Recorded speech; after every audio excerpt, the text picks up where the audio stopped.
What is going on, guys? We are here today with the one and only Juggernaut, the Unstoppable Juggernaut, as he has made his way into our collection, bigger than I even imagined. So stay tuned if you're wanting to check out our unboxing and review video.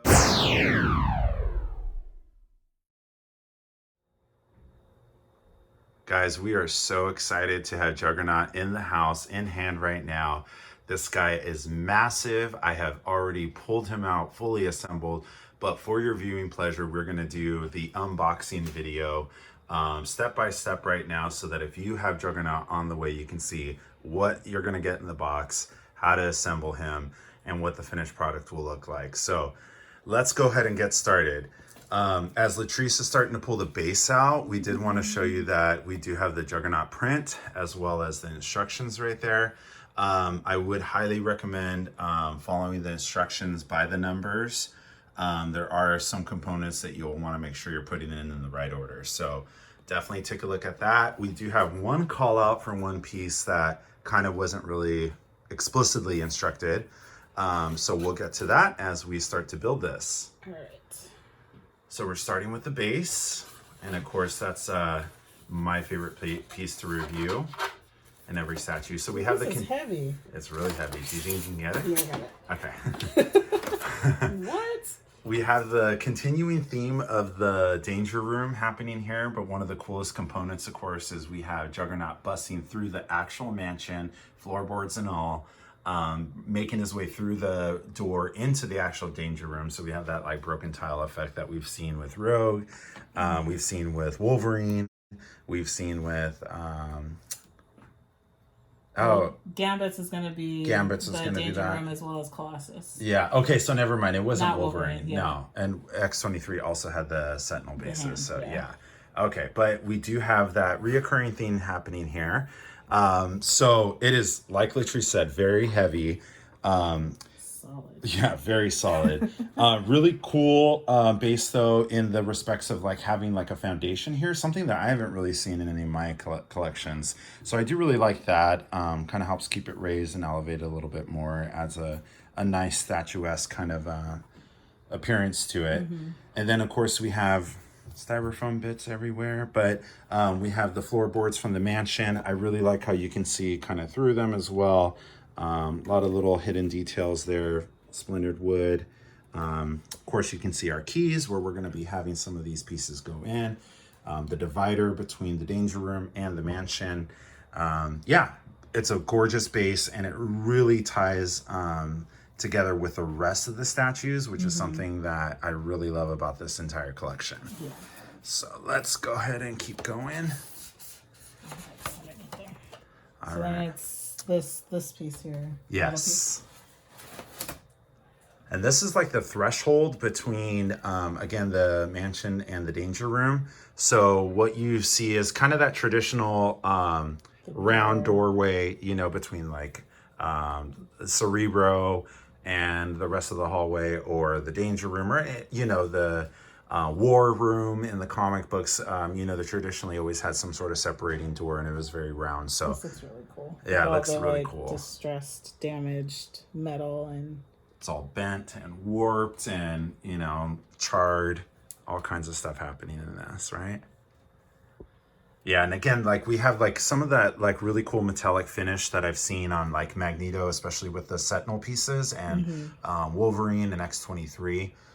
Really nicely done as far as like the paint goes. Like you can see in the light, it does shimmer really nice. So it does look like actual metal rather than some, you know, a statue that's just painted. So yeah, there's some really cool shimmer to it. Yes, correct. This one. Yeah. Maybe the other way. Oh, maybe I was wrong. Yeah, there we go. There we go. All right, so we have our first intersecting piece here, doorway of the danger room. Yeah, you can see where it's like pulling apart. This was probably like part of the closing door, and it's like busted open, and the rest of the door has gone through, probably with Juggernaut. But yeah, you can see the locking pieces there. So a lot of really great detail in there. Yeah, and then we have, of course, the electronic pieces there as well, the cords and stuff. All right. So let's keep going. Let's get a better vision of this guy. I'm gonna get this piece here. Perfect. So we have our next piece, which is part of the floorboards kind of being pressured and pushed down. And then of course, some of the extensions of the boards are getting pulled up or kind of pushed up as he's stepping on them. So it really just kind of dust cloud coming out from the floorboards. Yeah, dust clouds. So it really just kind of illustrates, the dynamic kind of motion that's happening in this statue and the extreme kind of mass that Juggernaut is as he's stepping on something like floorboards in a mansion. It went right in there. Awesome. All right, let's take a 360 view while Latrice is getting the next one. Yeah, so you can see now we have some smoke underneath right here. That wasn't there before, some continuation of the floorboards. So from the back end, I mean, it really looks nice, and you can really see kind of the damage he's leaving behind. And again, like it still leaves that massive key exposed, which is going to be one of the major pieces that Juggernaut really locks into there. This is just another part of the floorboards and more dust and clouds coming up. There's the key there. There's the key. Yeah, and that'll help.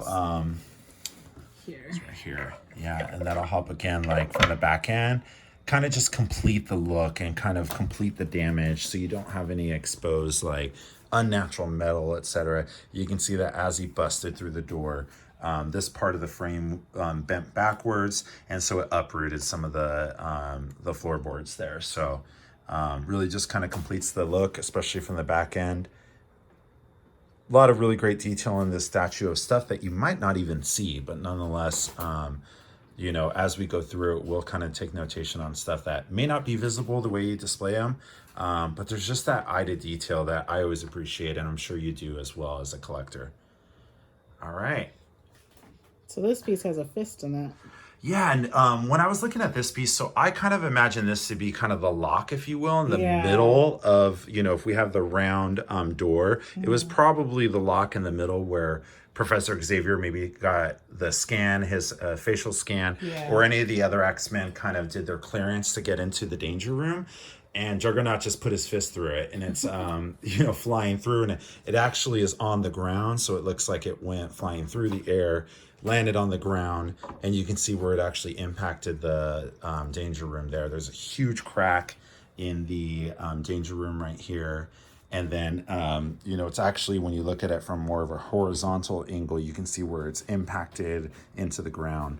But again, another Juggernaut fist, similar to what we see in the X-Mansion, or rather, I guess, the Xavier School for Gifted Youngsters, and that sign that Mystique has in the premium format collection. So he's just knocking some fists into everything as he's running through the mansion. From the really cool. From the gate all the way in. Yeah. But yeah, it really just again adds story to the motion and the dynamic pose of the statue, which is a feat all in itself, because of the sheer size and weight of this statue. So all these little details just really kind of create the big picture for us, and it's really nice. So that's it for the base pieces. That's it for the base pieces. So the rest of what you have in this box for the base are going to be pieces like Latrice was saying that are going to go on Juggernaut himself that will make it kind of look like suspended motion. So we're going to go ahead and push pause right now and move on to the second box, which will have the majority of Juggernaut. We will come back to these pieces as we have him on the base.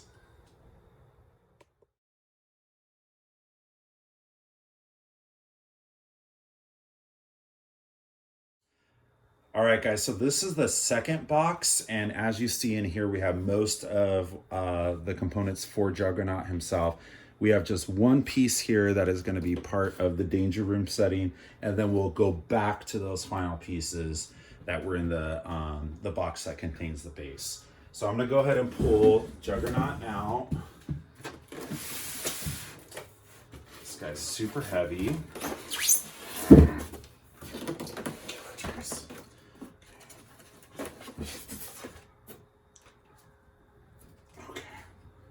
He's literally the size of like a baby, a small toddler.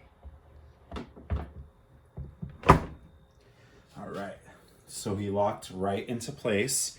You can see right here that this part of the danger room door is steadying his knee. And then you want to look on the side and make sure that he completely went flush up against the back here. And you can see that it's very flush. And then again, this is the major support angle here in that piece that we built in the beginning. All right. So those are the main 3 points of contact and support for this gigantic, very heavy statue. All right.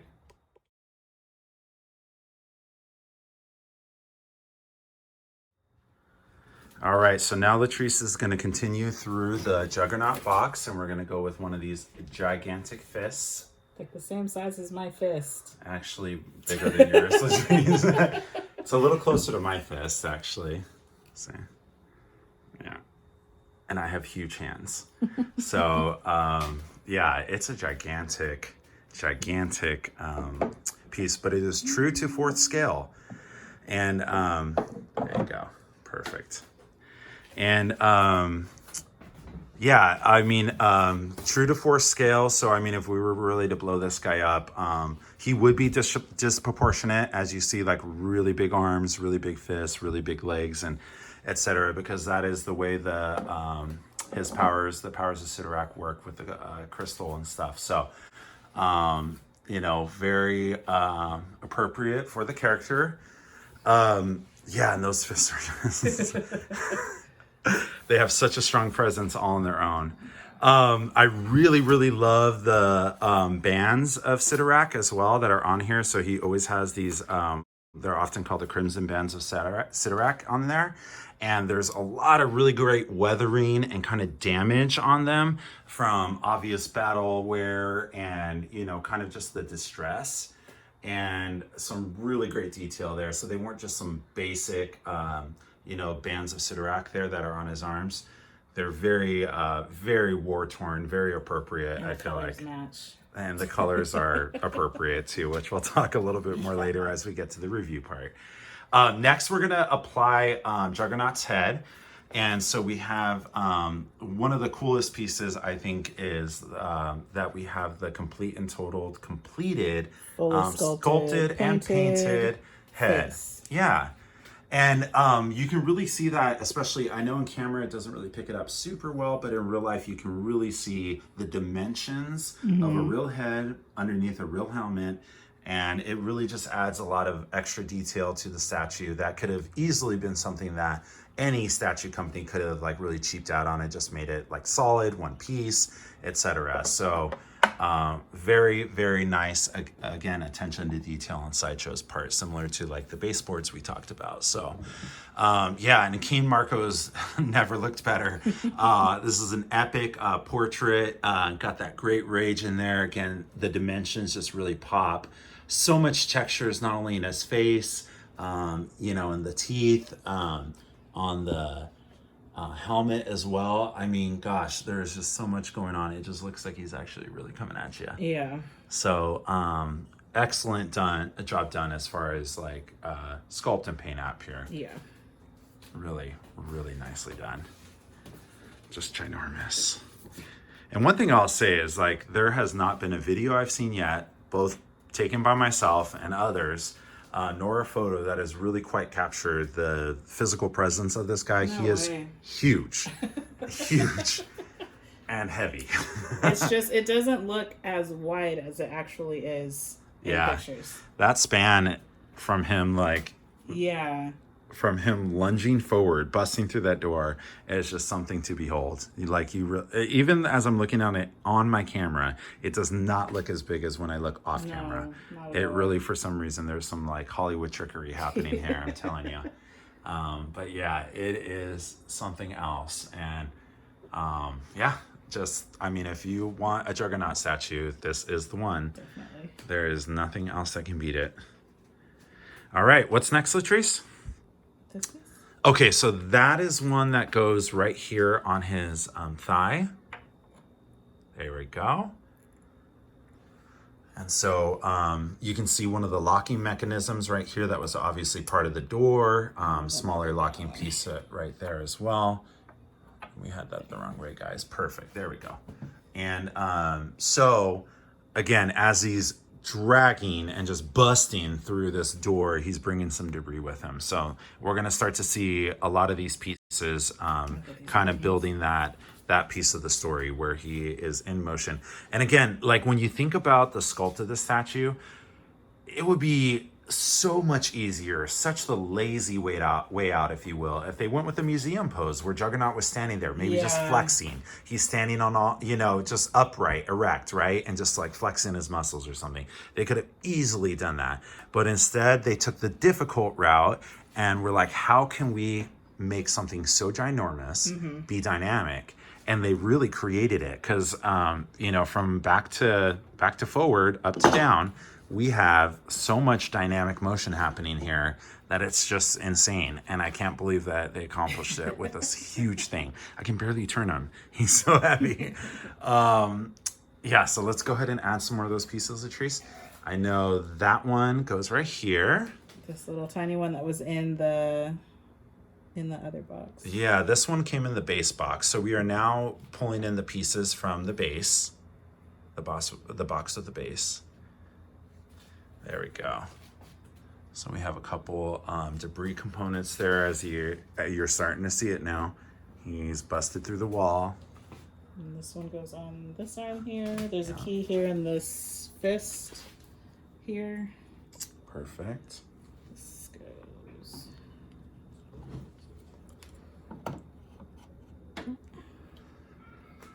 Awesome. And then one last key here for this one. And that gets flipped the other way. The other way. Yeah, the spikier end, if you will, will be up on top. And this was one of the kind of tricky pieces here, because nowhere on this assembly instructions is that piece ever kind of instructed for you to assemble. And that was something that my roommate, who is not a collector, quickly pointed out.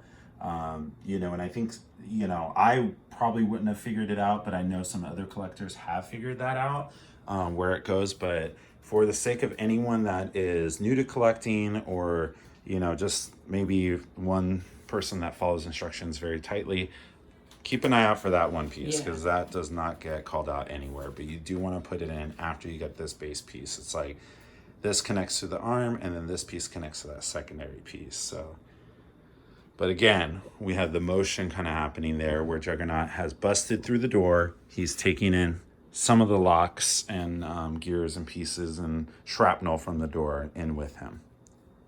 We have everything in, right, Latrice? Yep, that's everything. Awesome. So we are going to remove the box and the instructions and pull Shadow Cat Kitty Pride forward, which is the exclusive piece. And then we will continue with the review portion of Juggernaut.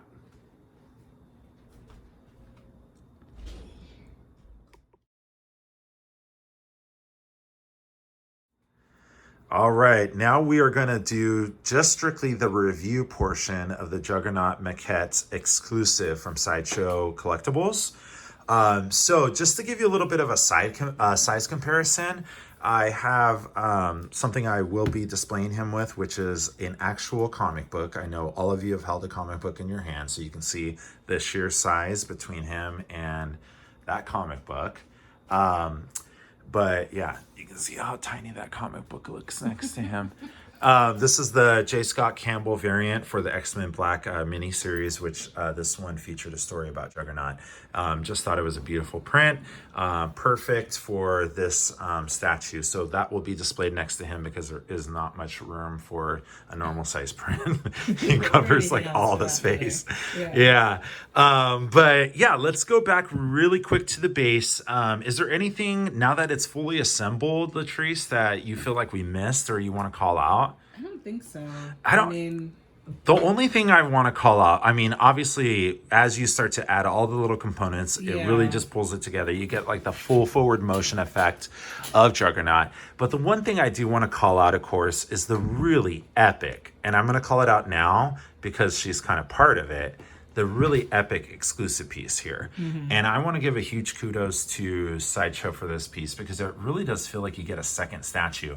I was expecting quality, of course, but even I was a little taken aback by the Kitty Pryde that I got, that we got when you order the exclusive, because she feels heavy. She's it's definitely not some little like throwaway piece that they decided to add. Like they put in the effort absolutely to make it like an actual piece. Yeah, and both in sculpt, the weight of it, of course, the quality of the product used, the paint app on it. Yeah. I mean, everything is done like to the same caliber as like any of the other like female statues there.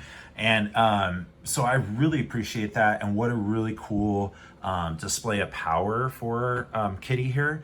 I really like how she ties into this whole story that's being told with Juggernaut. He's obviously invading the mansion. He's doing a lot of damage. He's busted through a door. And here we got Kitty, obviously one of the few that can take him down and actually, or at least stop him. Yeah. And so she's coming out of the ground. She's reaching for his leg. And anyone that knows Kitty Pryde and how her powers work, once she grabs a hold of anything, much less, Juggernaut even, she can phase him through the ground. And that obviously is her plan here. She's going to be reaching up, grab him, phase herself back down into the ground, taking his legs, his torso, or whatever, however deep she wants to go. It'll take him down with her. Then she just has to let go. And then he's now part of the mass and the atoms and the buildup of the ground. So he won't be able to move anymore. So really a cool, again, like story in non-motion, right here with Kitty Pryde, that edition. So, that's one piece of the base that I really love. If you've seen my, any of my pictures or postings from the Instagram or Facebook page, you will see that Kitty Pryde is not really displayed with my Juggernaut. I have her with the Colossus premium format, the original OG first edition of that one. So I like them paired up a little bit better just because I'm a 90s, not apologist, because I don't feel like you have to apologize for the 90s X-Men, but like, cultist, if you will, or like just that's my favorite. So that's going to be how I display them. Okay, so let's kind of keep moving up. So again, we have all the other pieces here that really kind of complete that story. Lots and lots and lots of textures on this guy. The skin textures, the freckles, I already talked about the bands of Sidorak on him. Great texturing there too. Really like the way, this was something that my roommate, again, who's not a collector, but brought a little bit of a different visibility to me of something that I never look at, but is how does the sculpt portray actual material? And here we have some really great sculpting happening in the chest, in the torso, the little tiny folds in the legs, in the back end, on the thighs there. All of that just really convey real costume or material, even when it's not there, even when it's actually all the same material. Cracking that looks like leather cracking here. God, the muscles alone, when we're talking about sculpt. Latrice loved the boots. Yeah. They look like toddler shoes to me. They are the size of like my 6-year-old nephew's shoes. They 100% are. They are wearable shoes for a small child. That's how big this guy is. Yeah. Love the tread. I mean, you got a lot of texture there, a lot of weathering, but even on the sides here, weathering on the leather, the dirt from and it looks like it is actually like leather. Yeah, and I mean, looking at the paint up as well too, it's not all uniform. It's not so like, one color fits all kind of thing here. No, there's a lot of detail that went into making sure that this looks very real. Yeah. So very happy with that component. On the legs here too, we don't just have regular kind of spandex, smooth material, if you will. When you get really close, you can see the texturing on that. Yeah, and it just really adds a lot of depth to the character. Little details again, like the fingernails being painted, the weathering on the fists and stuff. One of my favorites is the helmet. I really love that that metal Yeah, no, I don't even know what the material is. Correct me, please. Add it in the comments if you know what it is. I know it is a psychic barrier helmet. So Jean and Professor X and anyone with psychic abilities or telepathic abilities cannot penetrate it, similar to Magneto's helmet. So whatever that material is, though, I mean, you have like multiple, like sporadic, porous, kind Dense. of, yeah, dense and texturing that's there.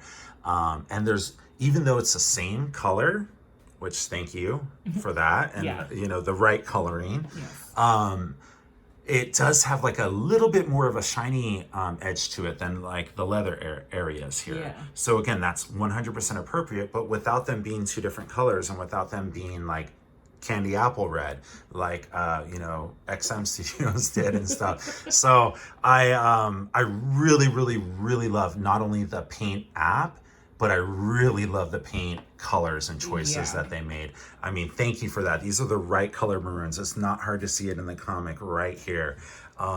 These are the right colors that are supposed to be used for Juggernaut. I really liked some of the base attributes of the XM statue. There was like a little bit more wood in the background and stuff. Some of that was pretty cool, but God, I really did not like that. The paint colors. Yeah, and some of the glossy textures and stuff. I didn't really dig that.